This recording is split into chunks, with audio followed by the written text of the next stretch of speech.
स- सभी लोग को स्वागत है मेरे वीडियो में। मैं आज कुछ बोलना चाहती हूँ, बताना चाहती हूँ आप लोग को कि मेरे जीवन में ऐसा गवाही है कि आप लोग सुनोगे तो चौंक जाओगे। लोग बोलते हैं ना कि मसीह में पैसा दे के मसीह धर्म ग्रहण करते हैं, धर्म परिवर्तन होता है बोल के, लेकिन ऐसा कुछ भी नहीं है। ऐसा कुछ भी नहीं है। मैं बताती हूँ कि मेरा साथ क्या हुआ है और मैं मसीह को कैसे ग्रहण की हूँ। एक हिंदू से क्रिश्चियन कैसे बनी मैं वो बताती हूँ। मेरे जीवन में बहुत सारे परेशानी आई, बहुत बोलने से इतना बड़ा कष्ट आया। और ऐसा नहीं है कि मैं मंदिर नहीं जाती थी, मैं मंदिर बहुत जाती थी। जैसे महाशिवरात्रि का दिन में मैं जाती थी शिव मंदिर, और बहुत जगह जाती थी, पानी उनी डालती थी, लेकिन मतलब मेरे जीवन में कुछ भी ऐसे बदलाव नहीं हुआ। और एक बात बताना चाहती हूँ कि एक दिन ऐसा हुआ, मैं ट्रेन में रांची से झारखंड रांची से ये आ रही थी राउरकेला। तो ट्रेन में ऐसे हो गया था, ट्रेन टिकट नहीं मिल पा रहा था, तो इसलिए मैं जनरल मतलब नॉर्मल सा टिकट काट के मैं ट्रेन में घुस गई। और उसके बाद में वो क्या हुआ कि तपोस्नी था उस दिन, रात हो गया, मतलब करीबन 10 बज गया, 10 साढ़े 10, इतना तो होता नहीं, लेट करता नहीं है तपस्नी, लेकिन उस दिन इतना रात हो गया कि वो आप लोग जानते होंगे, यहाँ के जो लोग हैं राउरकेला के, झारखंड के, सब उड़ीसा के लोग हैं, जानते होंगे। वो वहाँ पर ये है बांगुर किला बोल के, बांगुर किला भी नहीं पहुँचा है ब्रिज का पास, और वो बीचों बीच में खड़ा कर दिया है, बीचों बीच में खड़ा कर दिया है। उसके बाद में मतलब ट्रेन खड़ा हो गया, और मैं जो बोगी में बैठी थी वो बोगी में एक भी इंसान नहीं है, मात्र एक ही लड़का था और वो लड़का बैठा हुआ था। और सुनसान जगह में खड़ा कर दिया है, चारों तरफ जंगल दिख रहा है, घना जंगल, वो भी रात को। और मैं डर रही हूँ क्या करूँगी, तो मैं घबराने लगी। उसके बाद में एक अंकल आ रहे थे, मतलब उतर के नीचे तरफ, मतलब चेकिंग करने के लिए आया, कुछ भी मुझे नहीं पता था। तो उनसे मैं बात की, तो मैं बोली अंकल इस बोगी में और कोई भी नहीं है क्या? बोले तो नहीं है मैडम, आपका तो जो ट्रेन में रहता है इंजन, वो बगल वाला उधर बैठना चाहिए था। लड़की होके इतना पीछे वाला सीट में कहे बैठी, इतना दूर में बैठी हूँ, इतना लंबा ट्रेन में। देखिए आप लोग, पूरा मतलब वहाँ पर कोई भी नहीं है मेरा बोगी में, और आगे वाला बोगी में भी नहीं है ना, पीछे वाला बोगी में भी नहीं है। तो मैं क्या की पता है, तो मैं सोच रही हूँ मेरा मन में कि सारे दरवाज़ा खिड़की बंद कर दूँ, ऐसे सोच रही हूँ। डर के मारे इतना डर रही हूँ। उसके बाद में अचानक से मेरे को याद आया, अरे यीशु मसीह है, और उस टाइम में इतना यीशु मसीह को जानती नहीं थी, और यीशु मसीह है बोल के मुझे याद आया। उसके बाद में प्रार्थना करने लगी, प्रार्थना की। उसके बाद में उस जो लड़का था बोगी में, मेरे ही साथ में, मतलब एक ही बोगी में थे, और लड़का भी मुझसे बात नहीं कर रहा है ना, तो मैं भी उससे बात नहीं कर रही हूँ। फिर एक बच्चा आता है और बोलता है, दीदी चलिए हम लोग का सीट उधर आगे में है, उधर है, लेडीज़ लोग है, इसे बोल रहे हैं, तो आपको इधर डर लग रहा होगा, इसे बोल के। तो मैं बोली नहीं भैया मैं नहीं जाऊंगी बोली।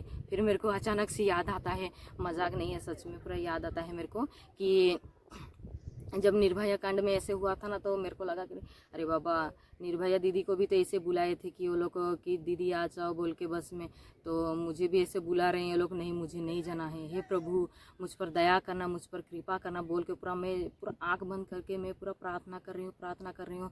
और मैं प्रार्थना में ही लगी रही, और पूरा ट्रेन जा ही नहीं रहा है। 10 बज गया, साढ़े 10 बज गया, और इतना डर मेरे को पैदा हो रहा है, बाप रे, अंदर से इतना डर रही हूँ, इतना रो रही हूँ मैं, और मन प्रार्थना कर रही हूँ। और वो बच्चा बार बार बोल रहा है चलिए नहीं दीदी आगे बोल रहा है। मैं अपने आप से बोल रही हूँ, मैं ऐसे कैसे किसी पर भरोसा कर लूँगी इतना रात को, और चलो बोल रहा है तो चली जाऊँगी, नहीं मैं यहीं पर बैठे रहूँगी, जो कुछ भी होगा मैं यहीं पर बैठे रहूँगी। मैं परमेश्वर से प्रार्थना करती हूँ, परमेश्वर को मैं मांगती हूँ, सहारा मांगती हूँ, सहायता मांगती हूँ, परमेश्वर कुछ न कुछ योजना करेंगे।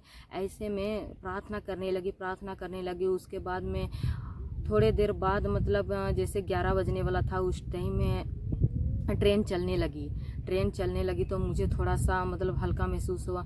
उस दिन से मैं जानती हूँ कि सच में खुदा है, परमेश्वर है, ऐसा डर मुझे बहुत बार मेरा साथ ऐसा इंसिडेंट हुआ है, लेकिन मैं डरी नहीं। लेकिन उस दिन इतना डरी थी, भयानक। क्यों डरी थी पता है? कि वो आसपास कोई भी नहीं था।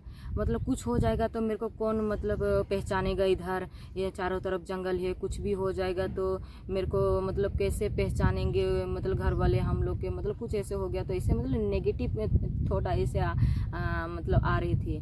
तो मैं वो सबको भी प्रार्थना की और वो सब प्रार्थना से दूर हो गया। तो इसलिए परमेश्वर को मैं इतना गहरा से विश्वास करने लगी, इतना मतलब बहुत अच्छा से जानने लगी।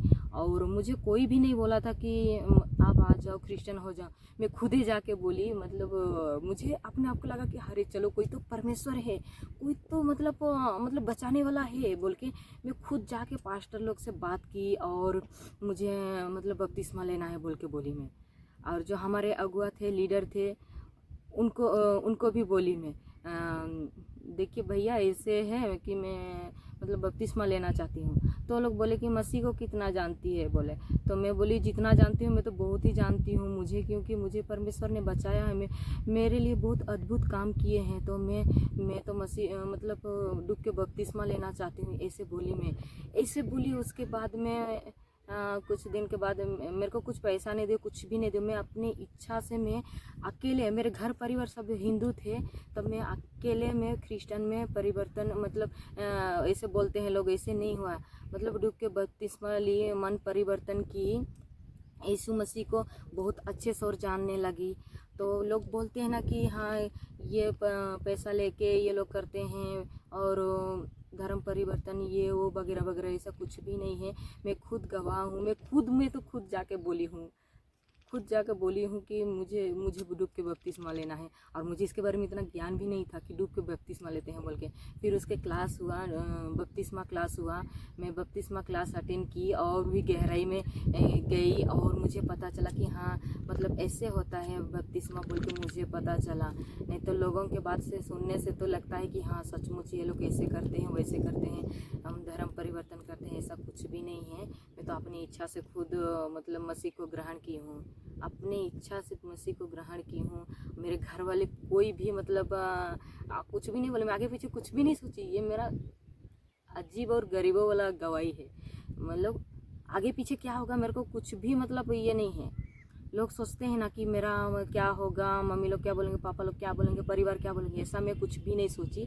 मैं पूरा आगे पीछे कुछ भी नहीं सोची। डायरेक्ट मुझे जाके घर में भी बात नहीं की, डायरेक्ट पास्टर लोग से ऐसे बात की, अगुए लोग से बात की। उसके बाद में मैं बपतिस्मा ले ली।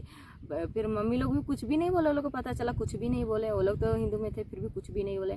उसके बाद में मैं मम्मी लोग को कभी बोलती भी नहीं थी कि आप लोग जाओ चर्च, आप लोग ये करो वो करो, बाइबल पढ़ो, कुछ भी नहीं बोलती थी, कुछ भी नहीं बोलती थी। वो लोग मेरे को देख के पीछे पीछे मैं जाती थी और वो लोग देख देख के अपने आप ये मतलब क्या बोलते हैं, मम्मी लोग भी मतलब परमेश्वर को जानने लगे, भाई लोग भी जानने लगे। तो मुझे बहुत खुशी लगा मेरे द्वारा मेरे पूरे परिवार उद्धार पाए, परमेश्वर को जाने, उसके लिए धन्यवाद देती हूँ यीशु राजा को। Thank you Jesus, glory, hallelujah. प्रभु जी आपको धन्यवाद देती हूँ, मेरे जीवित परमेश्वर यहोवा। सचमुच आप महान हैं, आप राजाओं का राजा है, जीवित परमेश्वर है। हालेलुया प्रभु जी, हालेलुया मेरे प्रभु, हालेलुया। मेरे पीछे मेरे पूरे घराने आपको जानने लगे, उसके लिए आपको धन्यवाद देती हूँ प्रभु जी। पूरे परिवार अभी मेरे मसीह परिवार हो गए, मेरे पूरे परिवार, मेरे मम्मी पापा भाई सब पूरा मसीह परिवार हो गए हैं मेरे पीछे पीछे। मैं उन लोग को बोली भी नहीं, एक बार भी नहीं बोली थी मेरा भाई लोग को। मैं तो जब रांची में थी, भुवनेश्वर में थी, कहीं बाहर रहती थी ऐसे, तो मुझे पता ही नहीं था कि मेरे भाई लोग भी चर्च जाते हैं बोल के। और जब पास्टर बोले कि आप नहीं थे तब आपके भाई लोग भी आते थे यहाँ पर बोल के बोले, चर्च आते थे बोल के बोले, तो मुझे सुन के हैरानी हो गई। अरे मेरा भाई लोग तो मतलब चर्च कैसे जा सकते हैं ऐसे बोल के मुझे लगा। लेकिन हाँ ऐसा ही था कि मेरे भाई लोग चर्च जाते थे और मुझे बताते थे भी नहीं, मुझे फ़ोन में भी नहीं बताते थे कि हाँ दीदी हम लोग यहाँ गए थे वहाँ गए थे, कुछ भी नहीं। मेरा मम्मी भी नहीं बोलती थी। तो मुझे ना जब ये बात सुन के अजीब लगा, अरे बाप रे ये तो परमेश्वर का चमत्कार है। वो लोग परमेश्वर के बारे जानने लगे और बहुत ही अच्छा है। और मेरे दोनों भाई क्या बोलूँ, सबसे मतलब अलग है, जितने गांव में लोग हैं सबसे अलग है। सब लोग नशे पान ये करते हैं, खाते हैं, वो लोग सबसे अलग है। माँ बाप का पूरा आज्ञाकारी बेटा बन के रहते हैं। ये सब किस लिए संभव हुआ? ये सब है परमेश्वर ही इसीलिए संभव हुआ। परमेश्वर का क्या इच्छा है, क्या योजना है, हमें नहीं पता होता है। लेकिन इतना बहुत मुझे अच्छा लगा कि वो लोग मम्मी पापा के बात मानते हैं और बाकी लड़के लोग के जैसे मतलब देर रात तक बाहर नहीं रहते हैं और कहीं भी जाते हैं तो मम्मी लोग को बता के जाते हैं। ये मुझे बहुत अच्छा लगा। मतलब मसीह में आके इतना मतलब डिसिप्लिन ये लोग मेंटेन कर रहे हैं, बहुत अच्छा लगा। इसलिए सच में परमेश्वर को कोटि कोटि धन्यवाद देती हूँ। और मेरी ये छोटी सी गवाही सबको आशीष मिले। Praise the Lord. और अच्छा लगा तो वीडियो को शेयर कीजिएगा, लाइक कीजिएगा, ताकि और भी जो विश्वासी भाई बहन हैं, जो मतलब विश्वासी है फिर भी वो लोग एक बार टूट जाते हैं, वो लोग तक पहुंच पाए ये न्यूज़। तो सबको जय मसीह की। Praise the Lord.